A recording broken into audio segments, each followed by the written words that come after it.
Everyone, আসসালামু আলাইকুম। কেমন আছেন সবাই? ব্লগার বিডি হেলেন চ্যানেল থেকে আমি হেলেন আপনাদের সবাইকে স্বাগত জানাচ্ছি নতুন আরো একটি ডেইলি পর্বটা কিন্তু দারুণ হতে চলেছে। আপনাদের কাছে হয়তো কেমন লাগবে জানি না, সেটা আপনারা কমেন্ট করলে আমি বুঝতে পারবো। বহুদিন পর আমার সংসারে আজকে টুকটাক কিছু বাজার করা হলো, সেটা আমি লিস্ট করে দিলাম সকালে। আজ শুক্রবার, সকালে আমার হাজব্যান্ডকে একটু শুকনো বাজারে লিস্ট করে দিলাম। লিস্ট করতেও কিন্তু আমি আমার বাচ্চাদের সাহায্য নিছি, কারণ আমি, আপনারা জানেন, প্রায় 3.5 মাসের মতো আমি সংসার থেকে দূরে আছি। সংসারের মানে কোথায় কি আছে না আছে আমি কিন্তু কিছুই টোটাল জানি না। আর কিচেনে আছে হচ্ছে শিউলি বলে কি রান্না করবে, কোথায় কি আছে না আছে শিউলি জানে। আর বাসার অন্যান্য কিছু হচ্ছে আমার মেয়ে দুটা জানে। তো এর মাঝেই হচ্ছে যাচ্ছে। তো এতদিন তো আমি দূরে ছিলাম, এখন যে কয়েকদিনের জন্য বাসায় আসি, বাসায় আসার পরে আমি এতটা অসুস্থ মানে এখন ফিল করতেছি যে কি বলবো। আমি আপনাদের কাছে খুশি হয়ে বলছিলাম যে আমি এখন সুস্থ আছি।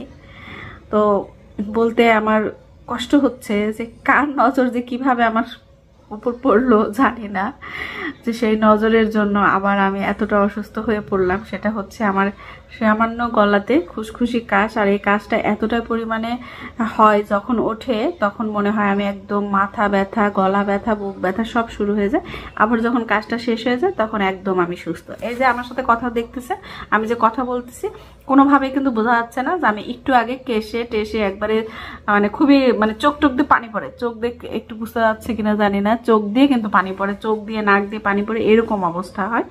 আবার কাশি ঠিক হয়ে গেলে সব ঠিক। এটা কেন হচ্ছে জানি না। সব ধরনের ওষুধ খাওয়া শেষ, আমার গলা পরীক্ষা করা হয়েছে, বুক পরীক্ষা করা হয়েছে, সব জায়গায় কোনো প্রকার জাম নেই, কোনো সমস্যা নেই, কিন্তু কাজটা সারতেছে না। তো এটা এখন নর্মাল বলা হয়েছে, অ্যালার্জির কারণে, কোনো একটা অ্যালার্জির কারণে হচ্ছে। তো এটা কিন্তু গত কয়েক মাস যাবত আমাকে জ্বালাচ্ছে, তো জানি না এখন কি হবে। তো আপনারা আমাকে গত কয়েক মাস যে জ্বালানি জ্বালাক, কিন্তু এখন একটু বেশি পরিমাণে আপনাদের কাছে আমি দোয়া চাচ্ছি আমি যেন তাড়াতাড়ি সুস্থ হই। তো গত 2 দিন হলো একটু সুস্থ আছি, তো আরও যেন সুস্থ হয়ে ওঠে পুরোপুরিভাবে সেই দোয়া করবেন। আসলে আমি ইদানিং একটু টেনশন করতেছি, আপনারা জানেন আমি দেশের পরিস্থিতি নিয়ে তো প্রতিটা মানুষই আমরা উদ্বিগ্ন আছি। তারপরে হচ্ছে আমার সাংসারিক ব্যাপারেও আমি একটু চিন্তাতে আছি।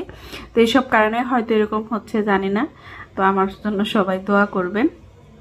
তো আজকে আপনাদের সাথে আমি শেয়ার করব হচ্ছে আমরা যে ঢাকা থেকে মেরাদিয়ার হাট থেকে যে বেডশিটটা নিয়েছিলাম সেটা আমার বেডে পাড়া হয়েছে। প্লাস আজকে হচ্ছে শুক্রবার সকালে উঠে মেয়েদেরকে বললাম কোথায় কি কি লাগবে। তো মেয়েরাও অতটা বলতে পারতেছিল না, পরে শিউলি আসার পরে শিউলির কাছ থেকে শুনে মানে লিস্ট করলাম। যেটা আমি করি হচ্ছে অন্যভাবে, যে আমি আগে কোন দিন কোনটা শেষ হয় সেটা লিখে রাখি, সেটা কোন মাসে কতটুকু কিনবো সেটাও কিন্তু লিখে রাখি। আর এবারে লিস্টটা একদমই অন্যরকম ভাবে হলো। তো আমি আল্লাহর কাছে দোয়া করতেছি যে আল্লাহ আগস্ট মাসের মধ্যেই আমার জীবনে সব এলোমেলো জিনিস সব ঠিক করে দাও, সেপ্টেম্বরের 1 তারিখ থেকে যেন আমি সুন্দরভাবে আমার জীবনটাকে পরিচালনা করতে পারি, সেই তৌফিক তুমি আমায় দান করো। তো এইভাবে যাই হোক টুকটাক বাজার করা হলো, বাজার টাজার গোছানো টোছানো করে নিয়ে তারপরে একটু বিকেলে বাচ্চাদের একটু নাস্তা রেডি করব। তো এইসব নিয়ে আজকের ব্লগ। তো চলুন যাই আগে বিছানা টিছানা একটু গুছিয়ে নেই। ওই যে মারাদিয়া হাট থেকে যে কিনেছিলাম এই বেডশিটটা এখন বিছিয়ে নিব। তো বেডশিট বিছাতে এসে বললাম না আমি আর বিছাতে পারলাম না, 2 মেয়ের সাহায্য নিচ্ছি। পরে তো বাবা মেয়ে মিলে পুরোটা বাসা আজকে গুছিয়ে নিল, মানে ওরা 3 ভাই বোন, তারপরে ওর বাবা, সবাই মিলে যার যার যে কাজটা শেষে করে নিল। আর আমি রেস্ট। তো আসলে মানে রেস্ট না, আমারও যে কাজ যে নাই তা না, কিন্তু মানে আমি অন্য কাজগুলো করছিলাম। আর বেডশিটটা বিছানোর পরে না আসলে বেডটা অনেক সুন্দর লাগছিল। আর মাত্র 400 টাকার বেডশিট দিয়ে যে ঘরটাকে এত সুন্দর করে সাজিয়ে ওঠানো যায় এর চেয়ে আর কি। আর কাপড়টা আসলে খুবই একদম মানে সুতি কাপড়, সেটা বোঝা গেছে। তো আপনারা চাইলে যদি মেরাদিয়া হাটে যান এই বেডশিটগুলো কিন্তু নিতে পারেন। আর আমার তো খুব ভালো লেগেছে, আপনাদের কেমন লাগলো সেটাও কিন্তু কমেন্ট করে জানাবেন।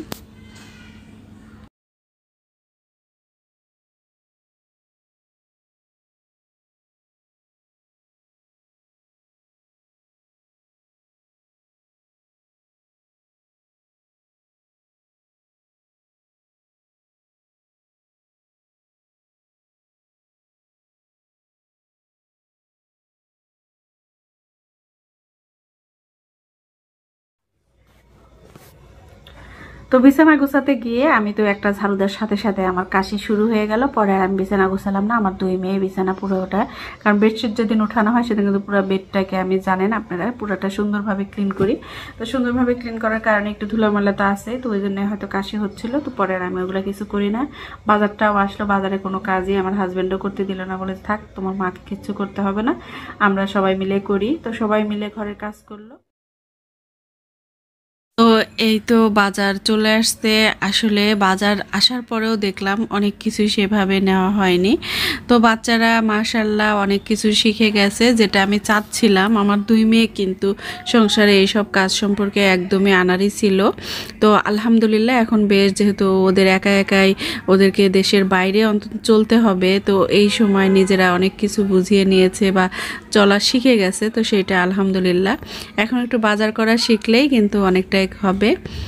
আরেকটা বিষয়, বাজার করার সময় আমরা যেটা কিনি, যেহেতু সুপার শপ থেকে বাজার করা হয়, আমরা সব সময় খেয়াল রাখি, আমি এবং আমার হাজবেন্ড, বাজারে গেলে যেটা একটার সাথে একটা ফ্রি, আমরা ওই ধরনের বাজারগুলো কেনার চেষ্টা করি। বিশেষ করে যে বাচ্চাদের খাবারগুলা দেখা যায়, এগুলা কিন্তু মানে বিস্কুট, এগুলার দাম কিন্তু অনেক, যেটা 2টা কিনলে একটা ফ্রি, 2 প্যাকেট বা একটার সাথে একটা ফ্রি এরকম থাকে। আমরা কিন্তু ওইটা কিনি। আবার এবার কিন্তু যে হারপিকের সাথে লাইজল, তারপরে দেখা যায় যে মানে ওয়াশিং পাউডার যেটা, সেগুলোর সাথে আবার বালতি পাওয়া যায়, মগ পাওয়া যায়, সেগুলো দেখে দেখে কিনলে, এই যে পাস্তা আছে, এগুলা কিন্তু যদি আপনি একটু দেখে দেখে কেনেন, দেখবেন যে সংসারে কিন্তু বাজারের সময় অনেক সাশ্রয়ীভাবে বাজার করা যায়। আর এইবার সস কিনতে গিয়ে দেখলাম, আমি প্রতিবারই তো সস করে রাখি, 20 থেকে 25 কেজি টমেটোর যদি সস করি, দেখা যায় এক শীত থেকে আর এক শীত চলে আসে। আর এইবার তো দেখলাম যে আমার সস অনেক পরিমাণে কেনা লাগলো, কারণ এবার আমি সস মানে করি নাই, সবসময় কিনেই খাচ্ছিলাম। আর মেয়োনেজ, আমি যেহেতু বাসায় একটু কম থাকছি, আর আমার ছেলেটা মেয়োনেজ খেতে খুব পছন্দ করে, এই জন্য এবার কিন্তু আমি কখনো মেয়োনেজ কিনি না। এর মানে আমার বাচ্চাদের বয়সে এর আগে একবার কিনেছিলাম, আর এই এখন কিনলাম। সবসময় আমি হাতেই তৈরি করি। তো মাসের শুকনা বাজারগুলো এসে গেছে, সেগুলো এখন যার যার জায়গাগুলোয় রেখে দিবে। আর এই ভিডিও প্লাস বাজার গোছানো সব কিছু কিন্তু আমার 2 মেয়ে করেছে, কারণ এখানে আমি একদমই আসিনি, ওরা জেনে গেছে কোথায় কি রাখি না রাখি। প্রায়ই আপনারা দেখেছেন বাজারগুলো ওদেরকে দিয়েই আমি গুছিয়ে নেই।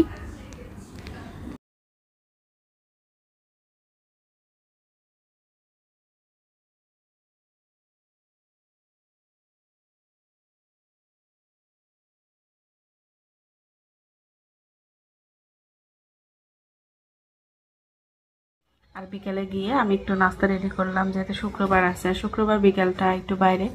তো আমাকে কিন্তু আমার হাজবেন্ড বাইরে যাওয়ার সময় বলে গেল যে আমি একটু হেঁটেই চলে আসবো।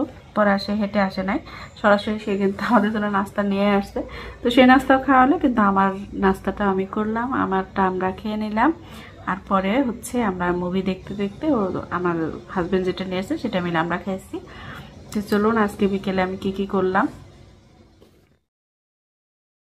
অনেক দিন কিছু বিকালে নাস্তাটা আমার রেডি করাই হচ্ছে না, সবসময় কিনে আনা হয়। তো আজকে যে বয়ামগুলো ভরছিলাম, চিড়া টিরা বাজার থেকে আনছে, তারপরে যে সাবুদানা, তো ভাবলাম আজকে একটু চিড়ার পোলাও করে দেই। আর চিড়ার পোলাও আমিও অনেক দিন খাওয়া হয় না, তো সেখান থেকে চিড়ার পোলাও করব এটাই ভাবছিলাম। সাথে একটু হাবিব বলছিল সুজি খাবে, ওর মুখে একদমই রুচি নাই, জ্বর ঠান্ডা একদম, ছেলেটা আমার একদম চুপসে গেছে। তো ওর জন্য একটা সুজি রান্না করব, আর একদমই ইজিভাবে সুজি রান্না করব।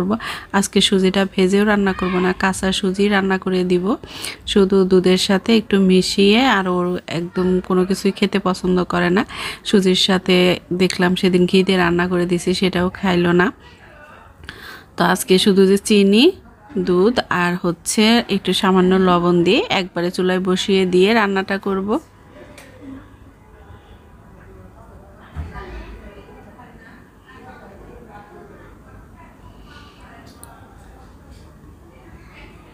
তো আসলে বাচ্চারা যেভাবে খেতে পছন্দ করে আমি কিন্তু ঠিক সেভাবে রান্না করি। তো আমি এটাই অনেকভাবে করি, অনেকে সিজি কাঁচা রান্না করেন না, আমি কিন্তু কাঁচা অনেক সময় রান্না করে দেই। আর আমার এইভাবে রান্নাটা আমার হাবিব খুব পছন্দ করে।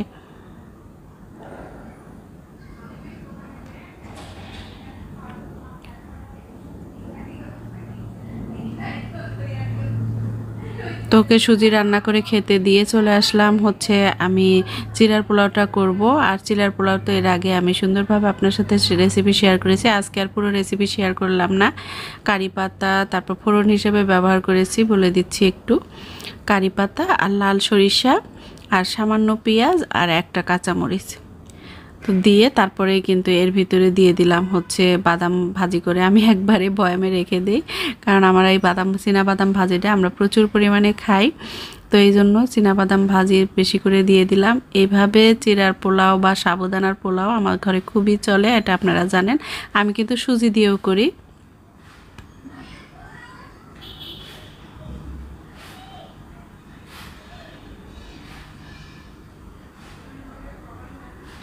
তো খাওয়া দাওয়া করে নিচ্ছি, তারপরেই হচ্ছে আবারও খাওয়া দাওয়া করব। এই হচ্ছে আজকের বিকালের রুটিন, আপনাদের সাথে শেয়ার করলাম। কেমন লাগলো অবশ্যই কমেন্ট করে জানাবেন। তো এই ছিল আজকের ব্লগ। কেমন লাগলো আশা করছি ভালো লেগেছে। যদি ভালো লাগে তো অবশ্যই কমেন্ট করে জানাবেন। আপনাদের ভালোবাসায় আমি আরও অনেক দূর হেঁটে যেতে চাই। তো সবাই ভালো থাকুন, সুস্থ থাকুন। নেক্সট ব্লগ দেখার আমন্ত্রণ জানিয়ে আজকের মতো আমি হেলে আপনাদের কাছ থেকে বিদায় নিচ্ছি। আর পরিশেষে বলে দিচ্ছি, আপনারা কিন্তু আমার ব্যাকগ্রাউন্ড দেখে বুঝতে পারতেছেন কিনা, আমি কিন্তু এখন সিলেটে নাই, আমি এখন ঢাকায় আসছি। আর কেন আসছি সব কিছু আপনাদের নেক্সটে জানাবো ইনশাল্লাহ। তো সবাই ভালো থাকুন। আল্লাহ হাফেজ। আসসালামু আলাইকুম।